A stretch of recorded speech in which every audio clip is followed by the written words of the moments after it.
గూడెం చెప్పిన కథల్లో ఆరవది. ఇక్కడ రాళ్ళు కూడా మాట్లాడతాయి. గూడెం పరిసరాలు అలవాటవుతున్నాయి. మొదట్లో కుతూహలంగా, ఆరాగా, సంశయంగా నన్ను నా రాకని వెంటాడే చూపులు మెల్లిమెల్లిగా స్నేహంగా ఎదురు చూస్తున్నట్టుగా ఉంటున్నాయి. నాకు కూడా ఇప్పుడు ఆ పరిసరాలు ఎంతో ఆత్మీయంగా అనిపిస్తున్నాయి. ఆ పిల్లలు చదువుకోవడం కోసం ఏదైనా చేయాలని ఇష్టంగానే మొదలుపెట్టినా నా రాకని అక్కడ ఎంతవరకు ఆహ్వానిస్తారో అన్న కొద్దిపాటి జంకు మొదట్లో ఉండేది. ఇప్పుడైతే అది నా సామ్రాజ్యం అన్నంత ధీమా. దారి పొడవునా పలకరింపులకు సమాధానాలు చెప్తూ వెళ్ళడం అలవాటైపోయింది. టీచరమ్మా, అప్పుడే వస్తున్నావు, ఇంటికెళ్ళి కాస్త టీ నీళ్ళన్నా తాగొస్తున్నావా లేదా? చాట్లో బియ్యం చిరుగుతూ ఆ పెద్దావిడ ఎప్పట్లాగే పలకరించింది. సమాధానంగా తలూపాను. స్కూల్ నుంచి వస్తూనే పుస్తకాల సంచులు గుమ్మాల్లోకి విసిరి రోడ్డు మీద ఆటల్లో మునిగిపోయిన పిల్లలు మాత్రం టీచర్ ఇప్పుడే వస్తాం అని ఒక కేక పెట్టారు అయిష్టంగా. తనకు తెలుసు వాళ్ళకి ఆటలు ఎంత ఇష్టమో. అసలు ఆటలు వాళ్ళ హక్కు కదా, కానీ చదువుకోవద్దు మరి. వీధి కుళాయిల దగ్గర స్కూల్ యూనిఫారంలో ఉన్న ఆడపిల్లలు, ఒకరిద్దరు మగపిల్లలు నీళ్లు పడుతూనే ఇబ్బందిగా నవ్వు ముఖాలు పెట్టారు. వీళ్ళకి ఇంకో అరగంట పడుతుంది పనులు తెమ్ముచుకుంటూ. ఈలోగా చిన్నపిల్లల చేత అక్షరాలు దిద్దించి వాళ్ళని పంపేయాలి. క్లాస్ కోసం కేటాయించిన వరండాలోకి చేరాను. నన్ను చూస్తూనే సుమజ పరిగెత్తుకెళ్ళి కుర్చీ తెచ్చివేసింది.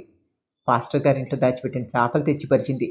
మైఖేల్ పరిగెత్తుకుంటూ వెళ్ళి బోర్డు తెచ్చి గోడకు తగిలించాడు. ఎవరూ చెప్పకుండానే ఎంతో సహజంగా వాళ్ళు అవన్నీ అమర్చేశారు.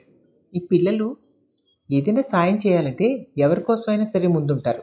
బహుశా పెద్దల నుంచి చూసి నేర్చుకుంటున్నారేమో. సహజీవనం అనే మాటకి సరైన అర్థం ఇస్తున్నాయి గూడెంలో నేను చూసిన జీవితాలు. బయటి నాగరిక ప్రపంచం కంటే ఇక్కడ మనుషుల మనసులు విశాలం అనిపిస్తుంది.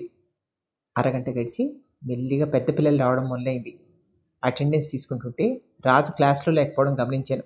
నిన్నా రాలేదు, ఏమైంది అడుగుదామని తలెత్తితే వరండా పక్క నుంచి సైకిల్ నడిపించుకుంటూ వెళ్తున్నాడు రాజు.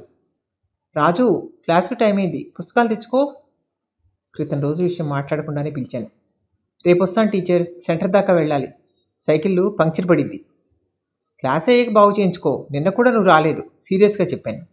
ఈరోజు రాను టీచర్ అంటూనే వాడు సైకిల్ పట్టుకుని ముందుకు వెళ్ళిపోతున్నాడు. క్లాస్లో పిల్లలంతా పుస్తకాల నుంచి తలలు పైకెత్తి చూస్తున్నారు.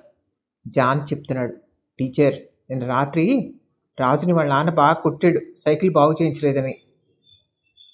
పిల్లల్ని పిల్లల్లో చూడరే ఇక్కడ, వాళ్ళు కూడా పెద్దల్లా ఉండాలి. ఇంటి జరుగుబాటులో పెద్దలతో సమానంగా బాధ్యత తీసుకోవాలి. వాళ్ళకి పిల్లలుగా హక్కులు ఏవీ లేవు, పుడుతూనే బాధ్యతలతో పుడతారు. పైగా ఇంటికి కనీసం 3 లేదా 4 పిల్లలు. ఆలోచనలోంచి ఉలిక్కిపడ్డాను. వెనక నుంచి పెద్ద కేక. వెనకింటి వరండాలో ఉన్న ఒక వ్యక్తి బయటకు వచ్చాడు. మేస్ట్రమ్మా, నువ్వు ఉండు, నేను చెప్తా వాడికి అంటూనే, అరే మేస్ట్రమ్మ పిలుస్తుంటే వినపడ్డల్లా అంటూనే వంగి నేల మీద దేనికోసం వెతికాడు.